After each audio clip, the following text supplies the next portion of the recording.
Saudara, terima kasih Anda masih bersama kami dalam Berita Banten. Bagi Anda yang baru saja bergabung, kami hadirkan kembali 3 berita utama hari ini. Satu keluarga di Tangerang Selatan ditemukan tewas akibat terlilit hutang pinjol.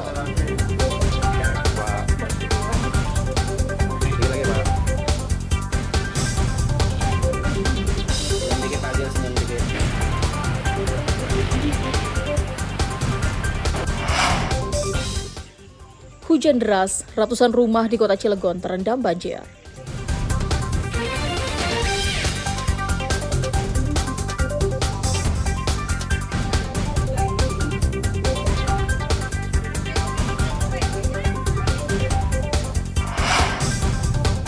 Sopir mengantuk, truk muatan air mineral di Lebak terguling.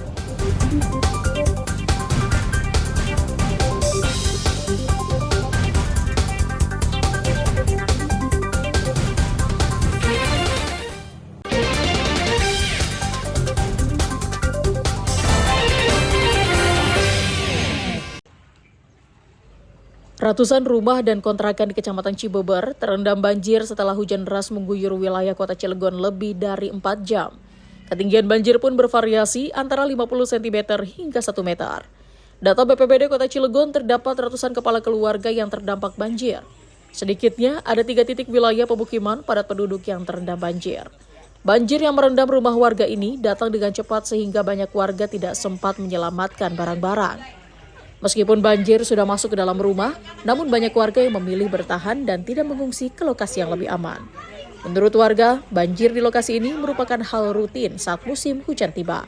Udah biasa Pak kondisi kayak gini Pak ya? Sudah berapa kali, sudah ada 3 kali. Di rumah ini berapa orang Pak yang nempatin Pak? Ada 6. Ada 6. Kalau barang-barang semua udah diamanin Pak atau gimana? Sudah aman, waktu awal-awal dulu kan nggak tahu itu banjir ya lumayan habis. Untuk berjaga-jaga, petugas BPBD dan Tagana bakal menerjunkan perahu karet karena mengingat kondisi cuaca masih tak menentu. Untuk yang terdampak di wilayah Kecamatan Cibeber terdapat 3 titik banjir. Yang pertama di lingkungan Sambirata, yang kedua di PCI Blok D, dan yang ketiga di Gria Praja Mandiri. Dengan ketinggian air rata-rata kurang lebih 30 cm sampai 70 cm. Terjadi luapan air dari jam setengah 8 pagi sampai pukul jam 3 sore.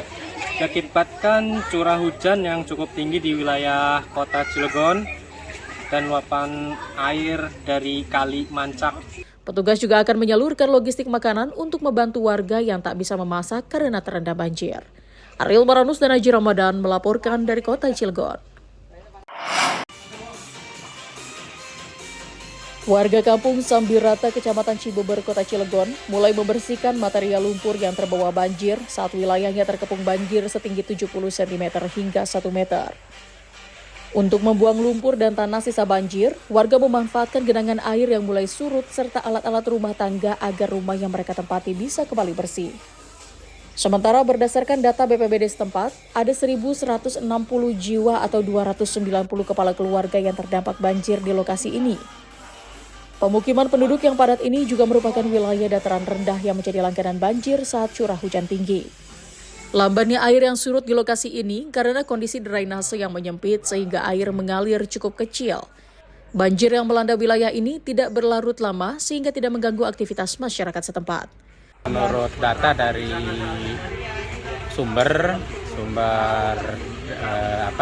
narasumber Pak RT di sini, kurang lebih 3 RT ini yang kena dampak banjir, yaitu RT 3, 4, dan 5 ya.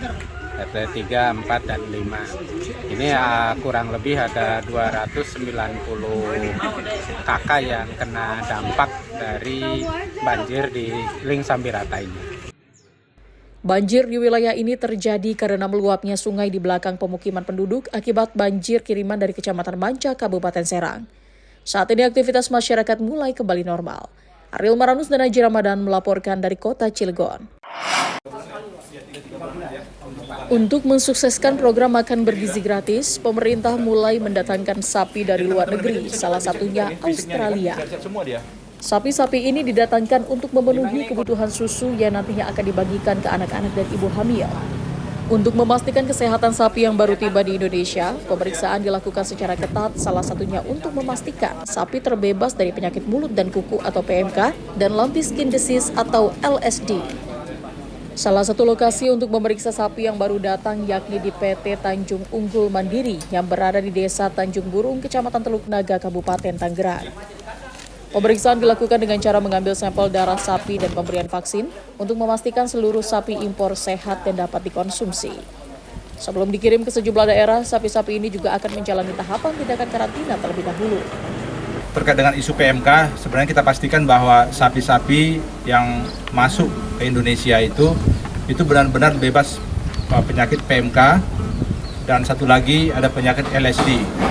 Nah, ini sapi ini datang Australia, kami juga sudah melihat langsung ke lokasi ke Australia yang dikirim ke sini, dan di sini sampai di sini kita pastikan semua sapi-sapi itu kita vaksin. Kita lakukan vaksinasi untuk penyakit PMK sama LSD. Berdasarkan data Badan Karantina Indonesia, sepanjang 2024 ada 470.000 sapi impor masuk ke Indonesia. Ariel Maranus dan Taufik Saleh melaporkan dari Kabupaten Tangerang.